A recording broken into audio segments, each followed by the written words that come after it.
As the Ayatollah warns the U.S. not to attack Iran, posting on X, quote, "The Americans should know if they start a war, this time it will be a regional war." But President Trump isn't backing down, saying this when asked by a reporter.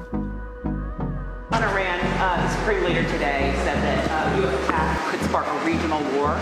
Giving your response to that, sir? Why wouldn't he say that? Of course he would say that, but... This isn't just diplomacy, it's a countdown. Iran threatens a regional war. Trump answers with ships and resolve. Talks are coming, but force is already on the table. The courtroom is open, and the stakes couldn't be higher. We have the biggest, most powerful ships in the world over there, very close, a couple of days, and hopefully we'll make a deal. If we don't make a deal, then we'll find out whether or not he was right. Joining me now is former Deputy National Security Advisor and Heritage Foundation Vice President Victoria Coates. Victoria, thank you so much for joining us this morning. As the president shows U.S. military strength coupled with a willingness to talk, where do you foresee all of this going? Good morning, Carly.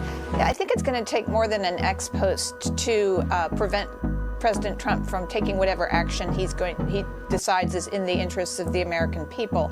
And so we'll see what happens in Turkey this week. Obviously, everyone would prefer diplomacy. This has been on offer for the Iranians for over a year now.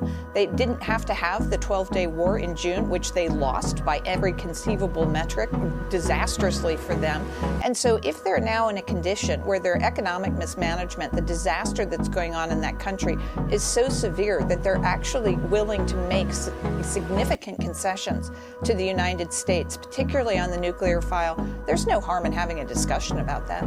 No, there certainly wouldn't be. But the single most important condition in terms of negotiations for the United States would be for Iran to denuclearize and give up their nuclear weapons ambitions. But there are already images that show that Iran is already rebuilding those nuclear facilities that were bombed shortly after the 12-day war during Operation Midnight Hammer. So if that's the most important condition for the United States and it's a non-starter for Iran, I mean, does that only leave military action being taken? Well, it's hard to see a different path. But again, I think we're in a different place than we were in June. I think the Iranians thought when President Trump came back in that he was somehow, so eager to get a deal that he would put up with all of their nonsense, their endless sort of tergiversations. They're trying to play for time, and all the while they were going for a nuclear weapon. That's what he showed them with Midnight Hammer, that was not going to be tolerated. He did very significant damage to that program. As you said, we think they are trying to rebuild. That's something the Israelis are watching very closely. We are as well. If that's the case, and we can get to a verifiable deal that they give that up because they think that their survival is at risk now, then, as I said, that's fine. But at the same time, we now have a president, Carly, who has demonstrated not just through Midnight Hammer, but also through absolute resolve, the action against Maduro in Venezuela, that he is willing to use American strength when it is necessary, particularly in a targeted way that changes the conditions on the battlefield. So if the Iranians think they can just kind of string the Trump administration along through these talks in Turkey, I think they're probably going to come to some more grief. Yeah, and moving from the Middle East to Europe now, I want to ask you about the war in Ukraine, because President Trump negotiated a temporary pause in fighting between Russia and Ukraine because Ukraine is experiencing this extreme cold snap and many people are left without power. But Vladimir Putin just violated that in a drone strike, killing 15 people. There were energy workers, off-duty miners. So how should the president respond to this, the violation of what he had negotiated? Yeah, the situation in Ukraine remains just a really grinding, long, hard slog.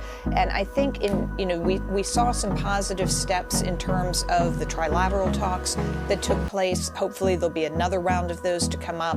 There was sort of a surprise meeting between Steve Witkoff and some Russian officials in Florida over the weekend. So hopefully everyone is still talking. It's always unfortunate that we're dealing with Vladimir Putin, who has no compunction about taking human life, civilians, as just happened in that terrible strike in eastern Ukraine. So hopefully this is 2 steps forward, 1 step back, and we can continue to make some incremental progress. Yeah, the latest rounds of talks between the U.S., Russia, and Ukraine are taking place later this week in Abu Dhabi. Victoria, thank you so much for joining us.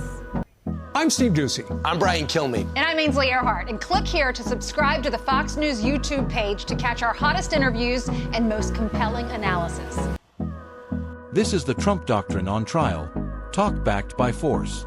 Diplomacy is offered, but deadlines matter. When red lines are crossed, consequences follow. In this courtroom, hesitation is the real danger.